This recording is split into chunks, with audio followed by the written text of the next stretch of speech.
अहिले चाहिँ सुरुङमा छिरेको छ होइन। अब यो टनेलभित्र चाहिँ हामी प्रवेश गऱ्यौँ। यहाँ ठाउँ ठाउँमा टनेलहरू रहेछ, टनेलहरू छ। अनि यो ढुङ्गा चाहिँ यो रातोवाला ढुङ्गा जता पनि त्यही छ कि, त्यो भएर नि यो ठाउँमा भूकम्प जाँदैन, एउटै ढुङ्गोमा छ अरे कि यो छ। अनि एउटै ढुङ्गोमा चाहिँ यो चाहिँ फिनल्यान्ड भएको हुनाले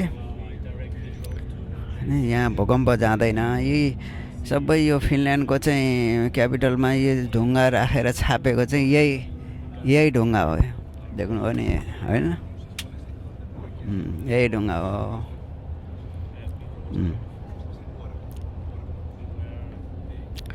ठाउँ ठाउँमा सडक मर्मत सम्मार भएको हुनाले होइन भइरहेछ।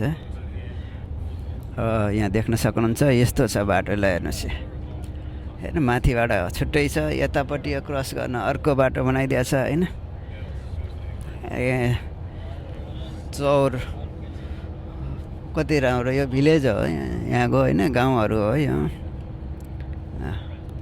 गाउँहरू एकदमै राम्रो होइन। ठाउँ ठाउँमा घरहरू छ, काठका घर छन् होइन, काठका घरहरू छन्। साना घरहरू छन्। ल यहाँ त अर्कै होइन घरहरू, ल कस्तो अब यो हामी गाउँमा आइसक्यौँ होइन, फिनल्यान्डको गाउँमा आइसक्यौँ। ल ल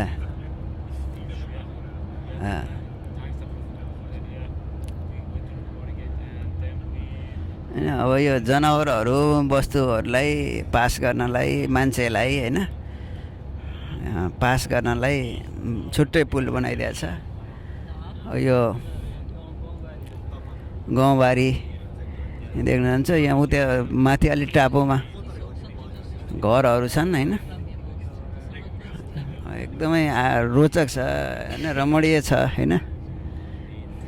हामी अहिले यो पृथ्वीको चाहिँ माथिल्लो बेल्टमा चाहिँ यात्रा गरिरहेछौँ। यो जुन लामो समय घाम लाग्ने ठाउँ हो। अब यहाँ जनावरको लागि यो पुल हो, यो जनावरहरूको लागि बनाइदिए पुल यो होइन। ल